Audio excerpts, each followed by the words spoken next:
Laudato Si, encyclical letter of the Holy Father Francis on care for our common home.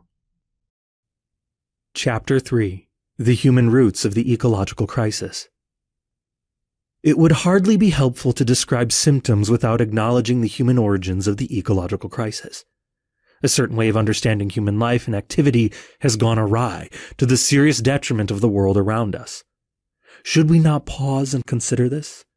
At this stage, I propose that we focus on the dominant technocratic paradigm and the place of human beings and of human action in the world. Section 1. Technology, Creativity and Power. Humanity has entered a new era in which our technical prowess has brought us to a crossroads. We are the beneficiaries of 2 centuries of enormous waves of change: steam engines, railways, the telegraph, electricity, automobiles, airplanes, chemical industries, modern medicine, information technology, and more recently, the digital revolution, robotics, biotechnologies, and nanotechnologies. It is right to rejoice in these advances and to be excited by the immense possibilities which they continue to open up before us. For science and technology are wonderful products of God's given human creativity. The modification of nature for useful purposes has distinguished the human family from the beginning. Technology itself expresses the inner tension that impels man gradually to overcome material limitations. Technology has remedied countless evils which used to harm and limit human beings. How can we not feel gratitude and appreciation for this progress, especially in the fields of medicine, engineering, and communications? How could we not acknowledge the work of many scientists and engineers who have provided alternatives to make development sustainable? Technoscience, when well directed, can produce important means of improving the quality of human life, from useful domestic appliances to great transportation systems, bridges, buildings, and public spaces. It can also provide art and enable men and women immersed in the material world to leap into the world of beauty. Who can deny the beauty of an aircraft or a skyscraper? Valuable works of art and music now make use of new technologies. So, in the beauty intended by the one who uses new technical instruments, and in the contemplation of such beauty, a quantum leap occurs, resulting in a fulfillment which is uniquely human. Yet, it must also be recognized that nuclear energy, biotechnology, information technology, knowledge of our DNA, and many other abilities which we have acquired have given us tremendous power. More precisely, they have given those with the knowledge and especially the economic resources to use them an impressive dominance over the whole of humanity and the entire world.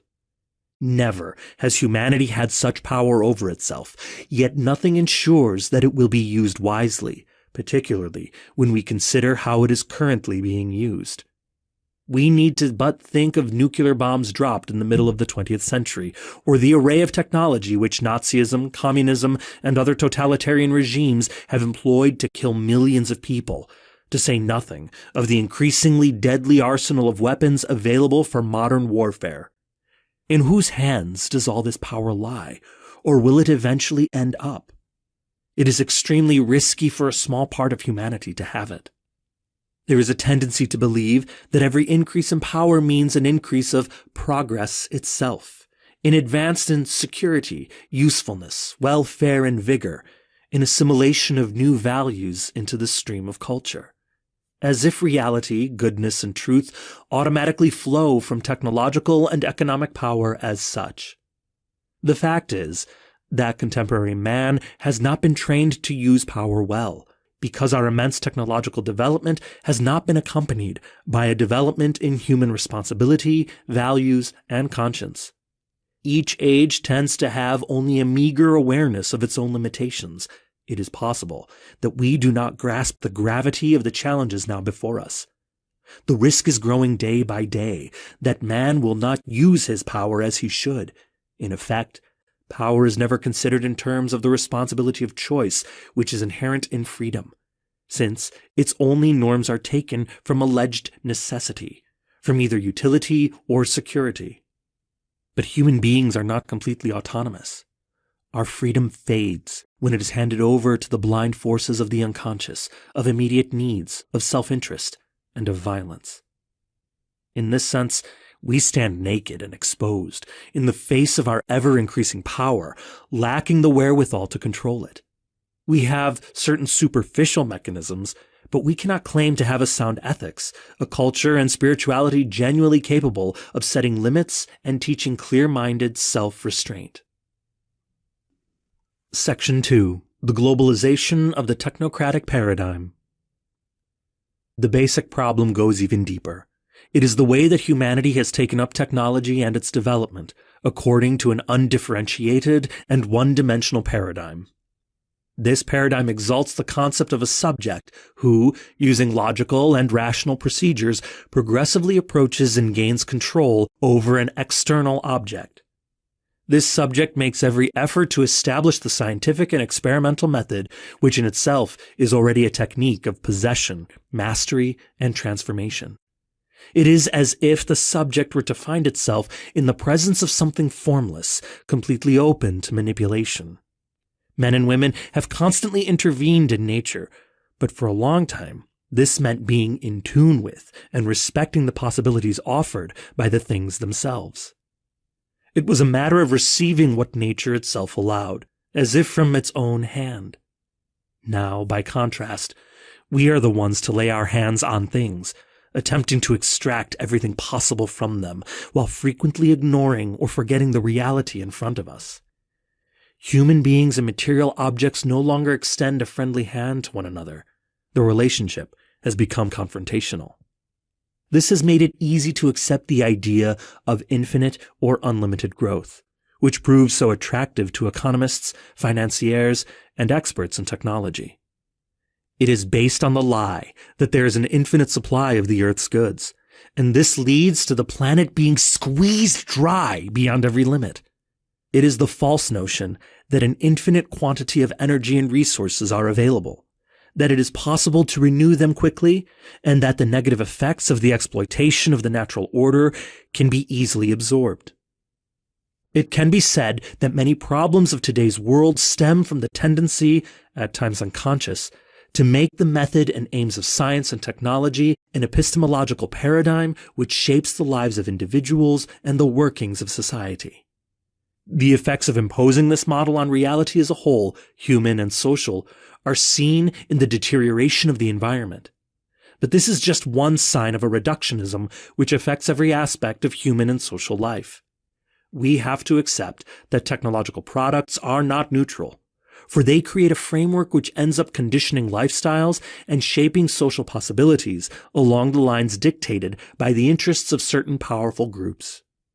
Decisions, which may seem purely instrumental, are in reality decisions about the kind of society we want to build. The idea of promoting a different cultural paradigm and employing technology as a mere instrument is nowadays inconceivable.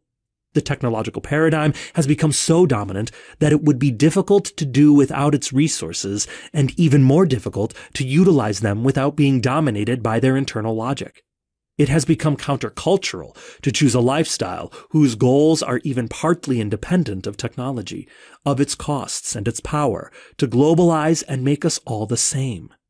Technology tends to absorb everything into its ironclad logic, and those who are surrounded with technology know full well that it moves forward in the final analysis neither for profit nor for the well-being of the human race.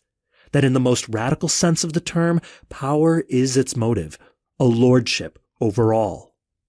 As a result, man seizes hold of the naked elements of both nature and human nature. Our capacity to make decisions, a more genuine freedom, and the space for each one's alternative creativity are diminished. The technocratic paradigm also tends to dominate economic and political life. The economy accepts every advance in technology with a view to profit, without concern for its potentially negative impact on human beings. Finance overwhelms the real economy.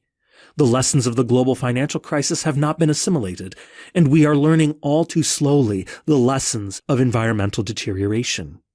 Some circles maintain that current economics and technology will solve all environmental problems, and argue, in popular and non-technical terms, that the problems of global hunger and poverty will be resolved simply by market growth. They are less concerned with certain economic theories which today scarcely anybody dares defend, than with their actual operation in the functioning of the economy. They may not affirm such theories with words, but nonetheless support them with their deeds by showing no interest in more balanced levels of production, a better distribution of wealth, concern for the environment, and the rights of future generations. Their behavior shows that for them, maximizing profits is enough. Yet by itself, the market cannot guarantee integral human development and social inclusion. At the same time, we have a sort of superdevelopment of a wasteful and consumerist kind, which forms an unacceptable contrast with the ongoing situations of dehumanizing deprivation. While we are all too slow in developing economic institutions and social initiatives which can give the poor regular access to basic resources, we fail to see the deepest roots of our present realities, which have to do with the direction, goals, meaning, and social implications of technological and economic growth. The specialization which belongs to technology makes it difficult to see the larger picture. The fragmentation of knowledge proves helpful for concrete applications, and yet it often leads to a loss of appreciation for the whole, for the relationships between things, and for the broader horizon, which then becomes irrelevant. This very fact makes it hard to find adequate ways of solving the more complex problems of today's world, particularly those regarding the environment and the poor. These problems cannot be dealt with from a single perspective or from a single set of interests. A science which would offer solution to the great issues would necessarily have to take into account the data generated by other fields of knowledge, including philosophy and social ethics. But this is a difficult habit to acquire today. Nor are there genuine ethical horizons to which one can appeal. Life gradually becomes a surrender to situations conditioned by technology, itself viewed as the principal key to the meaning of existence. In the concrete situation confronting us, there are a number of symptoms which point to what is wrong, such as environmental degradation, anxiety, a loss of the purpose of life and of community living. Once more we see that realities are more important than ideas. Ecological culture cannot be reduced to a series of urgent and partial responses to the immediate problems of pollution, environmental decay, and the depletion of natural resources. There needs to be a distinctive way of looking at things, a way of thinking, policies, an education program, a lifestyle, and a spirituality, which together generate resistance to the assault of the technocratic paradigm. Otherwise, even the best ecological initiatives can find themselves caught up in the same globalized logic. To seek only a technical remedy to each environmental problem which comes up is to separate what is in reality interconnected and to mask the true and deepest problems of the global system. Yet, we can once more broaden our vision. We have the freedom needed to limit and direct technology.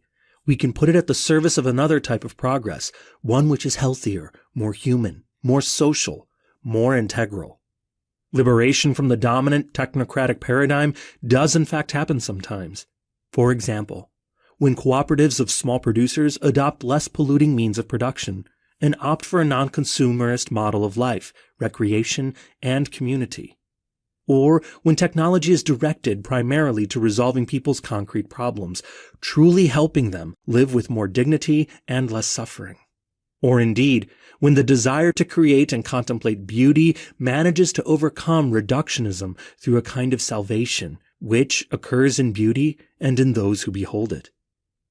In authentic humanity, calling for a new synthesis seems to dwell in the mists of our technological culture, almost unnoticed, like a mist, seeping gently beneath a closed door. Will the promise last in spite of everything, with all that is authentic rising up in stubborn resistance?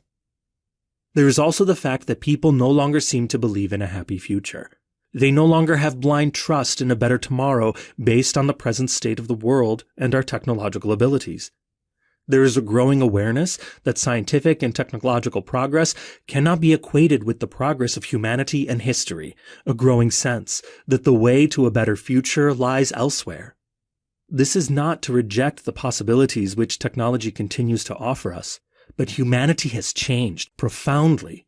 In the accumulation of constant novelty exalts a superficiality which pulls us in one direction. It becomes difficult to pause and recover depth in life. If architecture reflects the spirit of an age, our megastructures and drab apartment blocks express the spirit of globalized technology, where a constant flood of new products coexists with a tedious monotony. Let us refuse to resign ourselves to this and continue to wonder about the purpose and meaning of everything.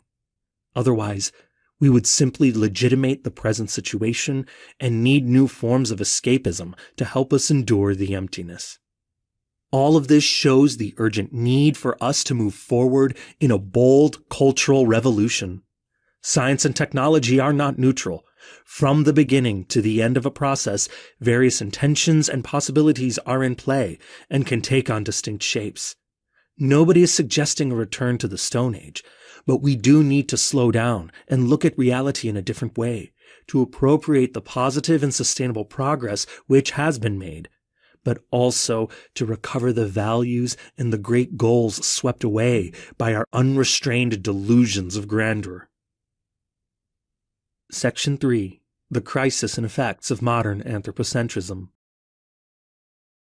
Modern anthropocentrism has paradoxically ended up prizing technical thought over reality, since the technological mind sees nature as an insensate order, as a cold body of facts, as a mere given, as an object of utility, as raw material to be hammered into useful shape. It views the cosmos similarly as a mere space into which objects can be thrown with complete indifference. The intrinsic dignity of the world is thus compromised. When human beings fail to find their true place in this world, they misunderstand themselves and end up acting against themselves. Not only has God given the earth to man, who must use it with respect for the original good purpose for which it was given, but man too is God's gift to man. He must therefore respect the natural and moral structure with which he has been endowed.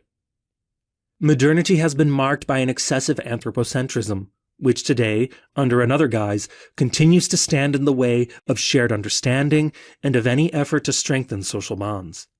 The time has come to pay renewed attention to reality and the limits it imposes. This, in turn, is the condition for a more sound and fruitful development of individuals and society. An inadequate presentation of Christian anthropology gave rise to a wrong understanding of the relationship between human beings and the world. Often, what was handed on was a Promethean vision of mastery over the world, which gave the impression that the protection of nature was something that only the faint-hearted cared about. Instead, our dominion over the universe should be understood more properly in the sense of responsible stewardship. Neglecting to monitor the harm done to nature and the environmental impact of our decisions is only the most striking sign of a disregard for the message contained in the structures of nature itself. When we fail to acknowledge as part of reality the worth of a poor person, a human embryo, a person with disabilities, to offer just a few examples, it becomes difficult to hear the cry of nature itself. Everything is connected. Once the human being declares independence from reality and behaves with absolute dominion, the very foundations of our life begin to crumble. For, instead of carrying out his role as a cooperator with God in the work of creation, man sets himself up in place of God, and thus ends up provoking a rebellion on the part of nature. This situation has led to a constant schizophrenia, wherein a technocracy which sees no intrinsic value in lesser beings coexists with the other extreme, which sees no special value in human beings. But one cannot prescind from humanity. There can be no renewal of our relationship with nature without a renewal of humanity itself. There can be no ecology without an adequate anthropology. When the human person is considered as simply one being among others, the product of chance or physical determinism, then our overall sense of responsibility wanes. A misguided anthropocentrism need not necessarily yield to biocentrism, for that would entail adding yet another imbalance, failing to solve present problems and adding new ones. Human beings cannot be expected to feel responsibility for the world unless, at the same time, Their unique capacities of knowledge, will, freedom, and responsibility are recognized and valued. Nor must the critique of a misguided anthropocentrism underestimate the importance of interpersonal relations. If the present ecological crisis is one small sign of the ethical, cultural, and spiritual crisis of modernity, we cannot presume to heal our relationship with nature and the environment without healing all fundamental human relationships. Christian thought sees human beings as possessing a particular dignity above other creatures. It thus inculcates esteem for each person and respect for others. Our openness to others, each of whom is a thou capable of knowing, loving, and entering into dialogue, remains the source of our nobility as human persons. A correct relationship with the created world demands that we not weaken this social dimension of openness to others, much less the transcendent dimension of our openness to the thou of God. Our relationship with the environment can never be isolated from our relationship with others and with God. Otherwise, it would be nothing more than romantic individualism dressed up in ecological garb, locking us into a stifling immanence. Since everything is interrelated, concern for the protection of nature is also incompatible with the justification of abortion. How can we genuinely teach the importance of concern for other vulnerable beings, however troublesome or inconvenient they may be, if we fail to protect a human embryo, even when its presence is uncomfortable and creates difficulties? If personal and social sensitivity towards the acceptance of the new life is lost, then other forms of acceptance that are valuable for society also wither away. We need not develop a new synthesis capable of overcoming the false arguments of recent centuries. Christianity, infidelity to its own identity, and the rich deposit of truth which it has received from Jesus Christ continues to reflect on these issues in fruitful dialogue with changing historical situations. In doing so, it reveals its eternal newness. Practical relativism. A misguided anthropocentrism leads to a misguided lifestyle. In the apostolic exhortation Evangelii Gaudium, I noted that the practical relativism of our age is even more dangerous than doctrinal relativism. When human beings place themselves at the center, they give absolute priority to immediate convenience, and all else becomes relative. Hence, we should not be surprised to find, in conjunction with the omnipresent technocratic paradigm and the cult of unlimited human power, the rise of a relativism which sees everything as irrelevant, unless it serves one's own immediate interests.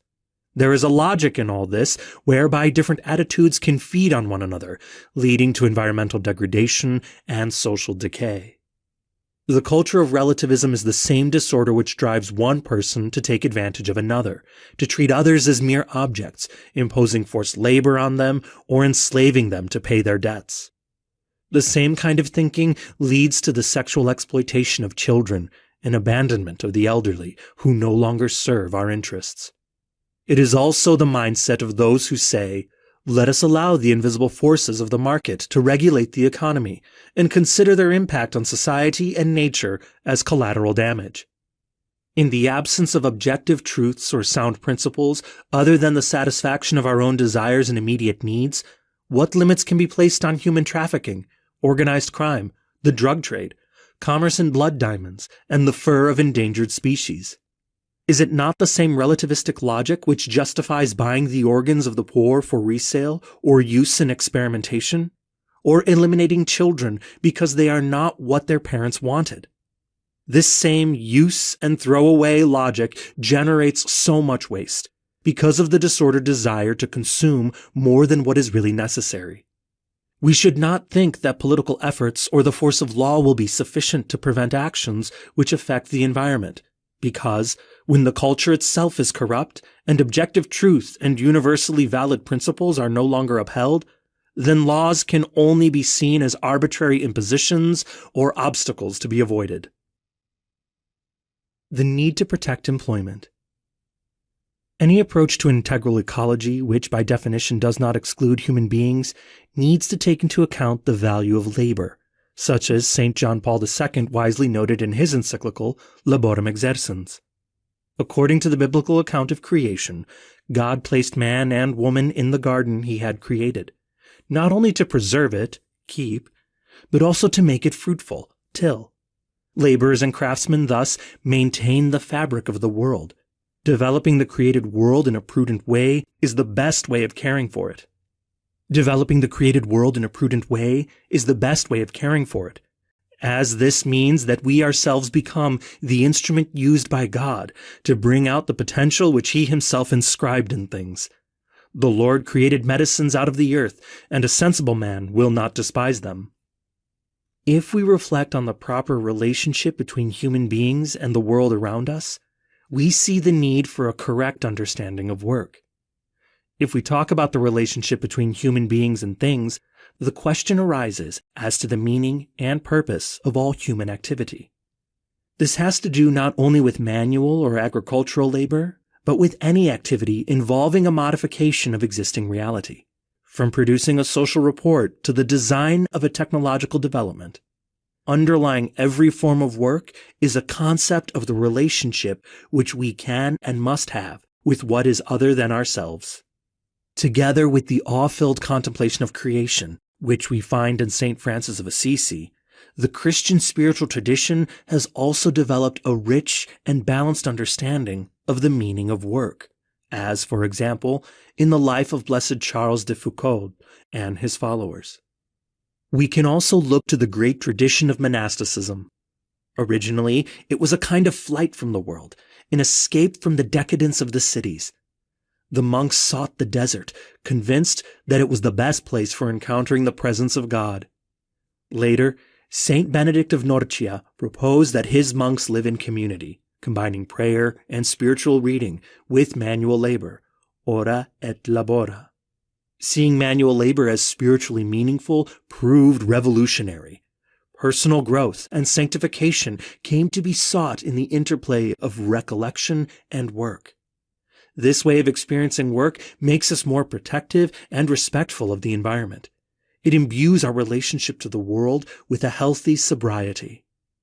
We are convinced that man is the source, the focus, and the aim of all economic and social life. Nonetheless, once our human capacity for contemplation and reverence is impaired, it becomes easy for the meaning of work to be misunderstood. We need to remember that men and women have the capacity to improve their lot, to further their moral growth, and to develop their spiritual endowments.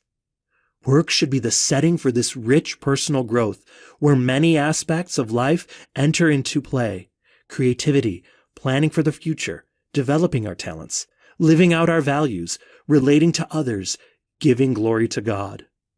It follows that, in the reality of today's global society, it is essential that we continue to prioritize the goal of access to steady employment for everyone, no matter the limited interests of business and dubious economic reasoning. We were created with a vocation to work.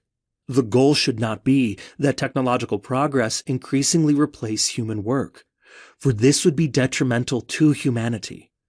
Work is a necessity, part of the meaning of life on this earth, a path to growth, human development, and personal fulfillment. Helping the poor financially must always be a provisional solution in the face of pressing needs. The broader objective should always be to allow them a dignified life through work. Yet the orientation of the economy has favored a kind of technological progress in which the costs of production are reduced by laying off workers and replacing them with machines. This is yet another way in which we can end up working against ourselves. The loss of jobs also has a negative impact on the economy through the progressive erosion of social capital, the network of relationships of trust, dependability, and respect for rules, all of which are indispensable for any form of civil coexistence. In other words, human costs always include economic costs, and economic dysfunctions always involve human costs. To stop investing in people in order to gain greater short-term financial gain is bad business for society. In order to continue providing employment, it is imperative to promote an economy which favors productive diversity and business creativity. For example, there is a great variety of small-scale food production systems which feed the greater part of the world's peoples, using a modest amount of land and producing less waste, be it in small agricultural parcels, in orchards and gardens, hunting, and in wild harvesting or local fishing. Economies of scale, especially in the agricultural sector, end up forcing smallholders to sell their land or to abandon their traditional crops. Their attempts to move to other more diversified means of production prove fruitless because of the difficulty of linkage with regional and global markets, or because the infrastructure for sales and transport is geared to larger businesses. Civil authorities have the right and duty to adopt clear and firm measures in support of small producers and differentiated production. To ensure economic freedom from which all can effectively benefit, restraints occasionally have to be imposed on those possessing greater resources and financial power. To claim economic freedom while real conditions bar many people from actual access to it, and while possibilities for employment continue to shrink, is to practice a doublespeak which brings politics into disrepute. Business is a noble vocation directed to producing wealth and improving our world. It can be a fruitful source of prosperity for the areas in which it operates, especially if it sees the creation of jobs as an essential part of its service to the common good. New biological technologies. In the philosophical and theological vision of the human being and of creation which I have presented, it is clear that the human person, endowed with reason and knowledge, is not an external factor to be excluded. While human intervention on plants and animals is permissible when it pertains to the necessities of human life, the Catechism of the Catholic Church teaches that experimentation on animals is morally acceptable only if it remains within reasonable limits and contributes to caring for or saving human lives. The Catechism firmly states that human power has limits, and that it is contrary to human dignity to cause animals to suffer or die needlessly. All such use in experimentation requires a religious respect for the integrity of creation. Here, I would recall the balanced position of St. John Paul II, who stressed the benefits of scientific and technological progress as evidence of the nobility of the human vocation to participate responsibly in God's creative action, while also noting that we cannot interfere in one area of the ecosystem without paying due attention to the consequences of such interference in other areas. He made it clear that the Church values the benefits which result from the study and applications of molecular biology, supplemented by other disciplines such as genetics, and its technological application in agricultural and industry. But he also pointed out that this should not lead to indiscriminate genetic manipulation, which ignores the negative effects of such interventions. Human creativity cannot be suppressed. If an artist cannot be stopped from using his or her creativity, neither should those who possess particular gifts for the achievement of science and technology be prevented from using their God-given talents for the service of others. We need constantly to rethink the goals, effects, overall context, and ethical limits of this human activity, which is a form of power involving considerable risks. This, then, is the correct framework for any reflection concerning human intervention on plants and animals, which at present includes genetic manipulation by biotechnology for the sake of exploiting the potential present in material reality. The respect owed by faith to reason calls for close attention to what the biological sciences, through research uninfluenced by economic interests, can teach us about biological structures, their possibilities, and their mutations. Any legitimate intervention will act on nature only in order to favor its development in its own line, that of creation, as intended by God. It is difficult to make a general judgment about genetic modification, GM, whether vegetable or animal, medical or agricultural, since these vary greatly among themselves and call for specific considerations. The risks involved are not always due to the techniques used, but rather to their improper or excessive application. Genetic mutations, in fact, have often been and continue to be caused by nature itself. Nor are mutations caused by human intervention in modern phenomena. The domestication of animals, the crossbreeding of species, and other older and universally accepted practices can be mentioned as examples. We need but recall that scientific developments in GM cereals began with the observation of natural bacteria, which spontaneously modified plant genomes. In nature, however, this process is slow and cannot be compared to the fast pace induced by contemporary technological advances, even when the latter build upon several centuries of scientific progress. Although no conclusive proof exists that GM cereals may be harmful to human beings, and in some regions their use has brought about economic growth which has helped to resolve problems, there remain a number of significant difficulties which should not be underestimated. In many places, following the introduction of these crops, productive land is concentrated in the hands of a few owners due to the progressive disappearance of small producers, who, as a consequence of the loss of the exploited lands, are obliged to withdraw from direct production. The most vulnerable of these become temporary laborers, and many rural workers end up moving to poverty-stricken urban areas. The expansion of these crops has the effect of destroying the complex network of ecosystems, diminishing the diversity of production, and affecting regional economies, now and in the future. In various countries, we see an expansion of oligopolies for the production of cereals and other products needed for their cultivation. This dependency would be aggravated were the production of infertile seeds to be considered. The effect would be to force farmers to purchase them from larger producers. Certainly, these issues require constant attention and a concern for their ethical implications. A broad, responsible, scientific, and social debate needs to take place, one capable of considering all the available information and of calling things by their name. It sometimes happens that complete information is not put on the table. A selection is made on the basis of particular interests, be they political, economic, or ideological. This makes it difficult to reach a balanced and prudent judgment on different questions, one which takes into account all the pertinent variables.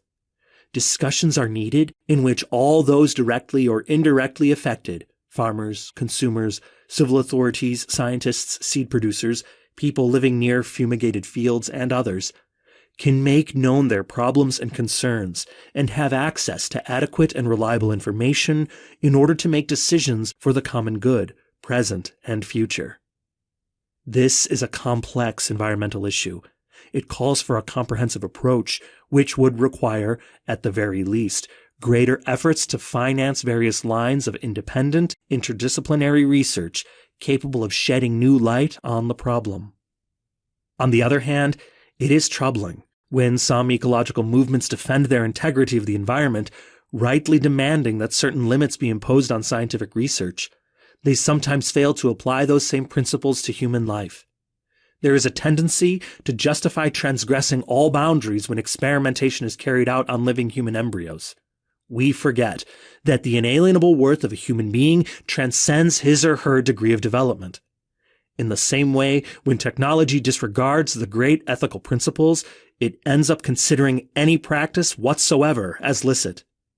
As we have seen in this chapter, a technology severed from ethics will not easily be able to limit its own power.